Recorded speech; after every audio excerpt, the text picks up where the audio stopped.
De l'épicerie à la poissonnerie, en passant par la boucherie, les étals de Saint-Josse, hyper achalandés, attendent le rush du soir, la grande razzia alimentaire. Nous sommes quelques heures avant la rupture du jeûne. Dans cette pâtisserie, on met la dernière main aux gourmandises, vendues de 16 à 20 euros du kilo. Khalil n'hésite pas à en prendre quelques boîtes. En fait, ce sont ce qu'on appelle chez nous des shihwats. Ça veut dire des envies. On mange avec les yeux beaucoup pendant le ramadan, le soir. On met tout sur la table. C'est un vrai festin. Mais en réalité, on picore d'ici, de là. On s'empiffre pas trop. Et il y a des gens qui achètent pour ne pas manger du tout. Et surtout, on a constaté qu'il y a beaucoup de gens qui ont commencé à faire un mode de vie très sain. Ne pas manger de sucreries, des crèmeries, des trucs.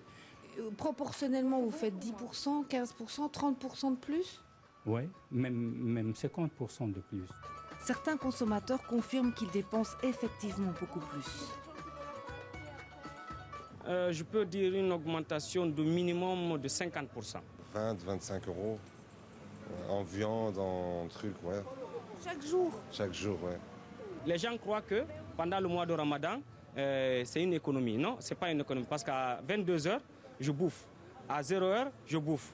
Quand à 4h du matin, avant qu'on ne coupe aussi, il faut aussi encore manger. Donc tout ça, ça augmente. 15 heures de jeûne, c'est clair, ça donne des envies. J'ai jamais pensé d'abord combien je pense parce que parfois je sors que j'ai dit je vais rien acheter et malheureusement je rentre avec 2 sacs.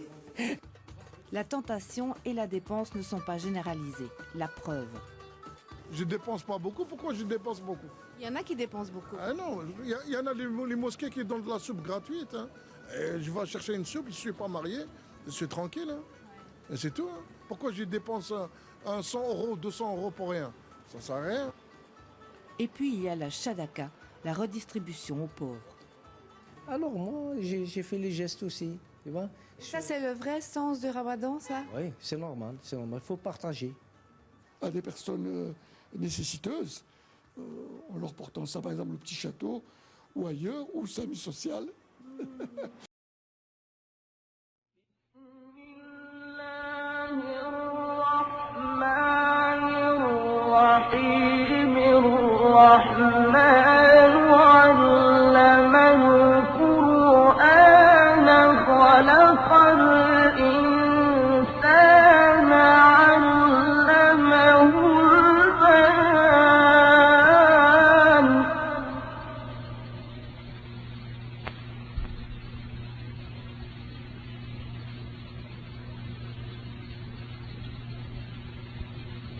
بسم الله